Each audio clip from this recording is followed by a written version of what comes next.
Now our topic is loss of biodiversity.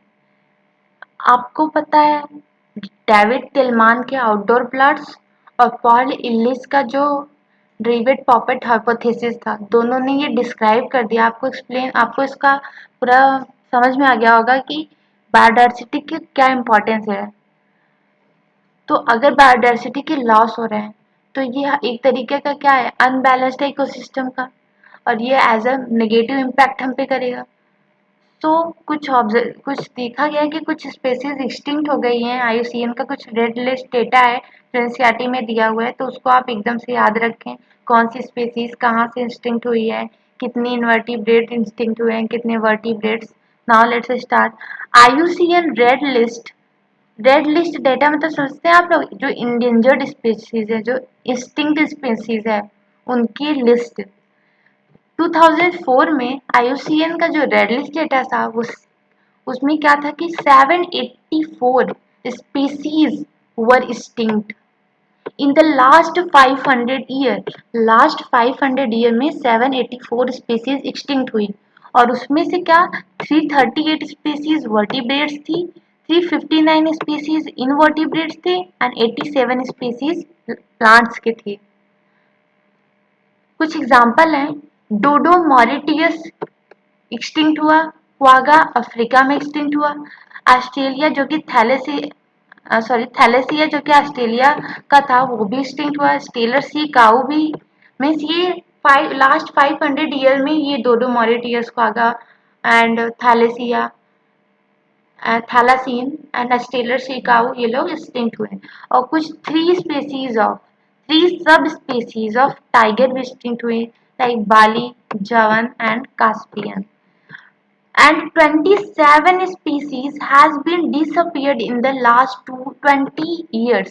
See, आपने ये देखा लास्ट 500 ईयर में 784 स्पीसीज एक्सटिंक्ट हुई, लेकिन आप देखेंगे जो रेसेंट एक्सटिंक्शन हुए लास्ट 20 ईयर्स में ही 27 स्पीसीज उसमें से एक्सटिंक्ट हुई हैं। लास्ट 20 ईयर्स में 27 स्पीसीज एक्सटिंक्ट हुई हैं, डिसअपियर हुई हैं। More than 15,500 species are facing threat to extinction. And ये भी आईयूसीएन का डाटा है कि 15,500 स्पेसीज से ज़्यादा स्पेसीज फेस कर रही है एक्सटिंक्शन को, मतलब वो एक्सटिंक्ट होने ही वाले हैं, उनकी species is very close to extinction. उसमें से जो 15,500 स्पेसीज एक्सटिंक्ट के बहुत थ्रेट हैं, पास हैं, उसमें से 12% बर्ड्स हैं, 23% मैमल्स हैं, 32% एम्फीबियंस हैं, 31% gymnosperm species are facing threat to extinction, extinction को फेस करने वाली हैं। आप यहाँ से देखिए कि जो एक्सटिंक्शन है वो रैंडमली नहीं हुआ है। एम्फीबियंस जो कि बहुत ज़्यादा मीन्स ऐसी स्पेसीज होती हैं जो एक्सटिंक्ट होती हैं, उससे कम हमारा जिम्नोस्पर्म है, उससे कम मैमल एंड सबसे कम हमारा बर्ड्स है। तो ये भी एनसीईआरटी में है, इसलिए आपको इसको याद होना चाहिए। The current extinction rate is 100 to 1000 times faster than pre-human times. If this trend continue, nearly 50% of the species might be extinct within next 100 years. जो करंट एक्सटेंशन रेट है वो 100 to 1000 टाइम्स है प्री ह्यूमन टाइम्स के। और अगर ये trend extension का continue रहा ना, तो 50% स्पेसीज जो है एक्सटिंक्ट हो जाएंगी नेक्स्ट 100 ईयर में। मतलब हम अपने, अगर ये जो ट्रेंड है एक्सटिंक्शन की कंटिन्यू रहा, तो हम अपनी जो बायोडाइवर्सिटी रीच है हमारा ग्लोब, उसमें से 50% स्पेसीज हम लोग 100 ईयर्स में ही क्या कर देंगे, लॉस कर देंगे। Impact of biodiversity loss of biodiversity का इम्पैक्ट क्या है? पहला तो अगर बायोडाइवर्सिटी लॉस हो रहा है तो प्लांट का प्रोडक्शन क्या होगा, डिक्रीज हो जाएगा। खैर सी बात है, अगर प्लांट के स्पेसीज डिफरेंट डाई कर रहे हैं तो प्लांट का प्रोडक्शन डिक्रीज होना ही है। इन्वायरमेंटल पर्टिब्यूशन सच एज ड्रॉट, अभी क्या हुआ, स्पेसीज जब एक्सटिंक्ट होती हैं तो ड्रॉट या फिर इन्वायरमेंटल पर्टिबेशंस, ये सब के चांसेस इंक्रीज हो जाते हैं। And increased variability of the ecosystem processes, और इकोसिस्टम प्रोसेस में आप देखेंगे ढेर सारे चेंजेस, वेरिएशंस, वेरिएबिलिटी आने लगेंगी। सच एज कुछ प्रोसेस में प्लांट की प्रोडक्टिविटी, वाटर यूजेस में, पेस्ट एंड डिसीज साइकिल सब क्या हो जाएगा, चेंज हो जाएगा। अब बात ये आती है कि रीजन क्या है ये बायोडाइवर्सिटी जो लॉस हो रहा है, इसके कुछ फेमस रीजंस हैं। उसी को कहा जाता है, 4 रीजंस हमारे एनसीईआरटी में दिया है, उनको कहा जाता है the evil quartet, that is causes of biodiversity loss को इविल क्वाड्रेट टर्म दिया गया है।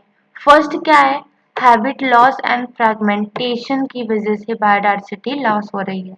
ये मोस्ट इम्पॉर्टेंट कॉज है and most of the biodiversity जो लॉस हो रही है वो इसी कॉज के कारण हो रही है, that is habit loss and fragmentation की वजह से। Example, tropical rain forest loss from 40% to 6%। जो हमारा ट्रॉपिकल रेन फॉरेस्ट था वो पहले 40% एरिया को कवर करता था। अब क्या हुआ, बायोडाइवर्सिटी लॉस की वजह से, डिफॉरेस्टेशन आप कह सकते हैं, उसकी वजह से 6% ओनली वो एरिया को कवर कर रहा है। Thousands of hectare of lands rainforest, sorry, thousands of hectares of rainforest are being lost within an hours। NCERT में एक ऐसे एक लाइन दी है कि जब तक आप लोग ये चैप्टर खत्म करेंगे biodiversity loss, sorry conservation of biodiversity, ये जो चैप्टर आप खत्म करेंगे जितने टाइम में, उतने में जो रेन फॉरेस्ट है, ट्रॉपिकल रेन फॉरेस्ट, उसका 1000 हेक्टेयर ऑफ लैंड कट चुका होगा। द अमेजन रेन फॉरेस्ट जो है साउथ अमेरिका में, is being cut for cultivation of soybean and for conversion of the grassland for cattle। Amazon rain forest को continuously cut किया जा रहा है, क्यों, सोयाबीन के कल्टीवेशन को इंक्रीज करने के लिए और जो है ग्रासलैंड क्रिएट करने के लिए फॉर द कैटल्स के लिए। Next is the fragmentation badly affect the animals requiring large territories and migratory animals। जो माइग्रेटरी हैबिटेट को शो करते हैं वो एनिमल्स, लाइक बर्ड्स आप देखते हैं माइग्रेट करती हैं, वो क्या होता है, लार्ज टेरिटरीज में रहते हैं, तो फ्रेगमेंटेशन की वजह से क्या होता है, उनका हैबिट लॉस हो रहा है। A next type of biodiversity cause of biodiversity loss is over exploitation। हम क्या कर रहे हैं, ह्यूमंस क्या कर रहे हैं, किसी किसी स्पीसीज को ओवर एक्सप्लॉइट कर ले रहे हैं, जिसकी वजह से वो स्पीसीज क्या हो जा रही है, एक्सटिंक्ट हो जा रही है। कॉमन एग्जांपल है स्टेलर सी काऊ और पैसेंजर पीजन, ये एक्सटिंक्ट हुई हैं due to the over exploitation की वजह से ही ये दोनों स्पीसीज क्या हुई हैं, एक्सटिंक्ट हुई हैं। थर्ड कॉज क्या है बायोडाइवर्सिटी लॉस का, तो alien species इन्वेशन, means outside species को अगर हम इंडिजीनियस स्पीसीज के एरिया में छोड़ते हैं, एलियन स्पीसीज को इंडिजीनियस स्पीसीज के एरिया में छोड़ते हैं, तो वहाँ इंडिजीनियस स्पीसीज लॉस होती हैं, क्योंकि एलियन स्पीसीज का वहाँ पर कोई प्रेडेटर नहीं होता है, जिसकी वजह से वो क्या करता है, हैवॉक क्रिएट कर देता है। उसके कुछ एग्जांपल्स पहले आप देख लीजिए कि एलियन स्पीसीज कॉज डिक्लाइन और extinction of the indigenous species. हाँ, वही मैंने बताया कि एलियन स्पीसीज क्या करती हैं, इंडिजीनियस स्पीसीज, इंडिजीनियस मतलब उस एरिया में वो रह रही है, वहाँ के उनका नेटिव प्लेस है, वो स्पीसीज लॉस हो रही हैं, एलियन स्पीसीज उनका एक्सटिंक्शन का कॉज है। कुछ एग्जांपल है एनसीईआरटी में, नीले पर्चे introduced in the lake Victoria east Africa में जो कि है, cause extinction of more than 200 species of cichlid fish. जब नीले पर्चे को लेक विक्टोरिया जो कि ईस्ट अफ्रीका में है वहाँ पे इंट्रोड्यूस किया गया था, तो मोर देन 200 स्पेसीज चिलचिट फिश की क्या हो गई थी, एक्सटिंक्ट हो गई। इन्वेसिव वीड्स, और कुछ इन्वेसिव वीड्स हैं लाइक पार्थेनियम कैरेट ग्रास जिसको कहते हैं lantana and Eichhornia crassipes that is water hyacinth caused damage to our native species। ये स्पेसीज क्या हैं, एलियन स्पेसीज हैं, इन्वेसिव स्पेसीज हैं, वीड्स हैं जो कि हैवॉक क्रिएट कर दी थी, एंड जो नेटिव स्पेसीज हैं उनका एक्सटिंक्शन कॉज करती हैं। illegal introduction of the African catfish that is Clarius gariepinus For the aquaculture, that is a threat to the indigenous catfish in our rivers. Illegally African catfish जो कि क्लैरियस गैरीपाइनस, उसको aquaculture के लिए हमारे रिवर्स में release किया गया था। तो जिसकी वजह से क्या हुआ, जो इंडिजीनियस कैटफिश थी उनका क्या हो गया, थ्रीट, उनका एक्सटिंक्शन होने लगा। Third fourth that is last cause of the biodiversity loss is को extinction. When a species becomes extinct, the species associated with it is also extinct. कुछ स्पेसीज आप देखते हैं ऑब्लिगेटरी एसोसिएशन शो करती हैं, तो उस केस में क्या होता है, अगर उस जो दो स्पेसीज का वो ऑब्लिगेटरी एसोसिएशन है तो उसमें से अगर एक स्पेसीज एक्सटिंक्ट हुई तो दूसरी स्पेसीज भी उसके बिना सर्वाइव नहीं करती है, वो भी एक्सटिंक्ट हो जाती है। आप यहाँ पे देख सकते हैं extinction of the parasite when the host is extinct. अगर हॉस्ट एक्सटिंक्ट हो गया तो जो उसके पैरासाइट्स हैं वो भी एक्सटिंक्ट हो जाएंगे, क्योंकि वो क्या होते हैं, को एक्सटिंक्शन शो करते हैं। को इवॉल्व प्लांट पॉलिनेटर म्यूचुअलिज्म, आप लोग जानते हैं फिग एंड वास्प में क्या होता है, म्यूचुअलिज्म होता है।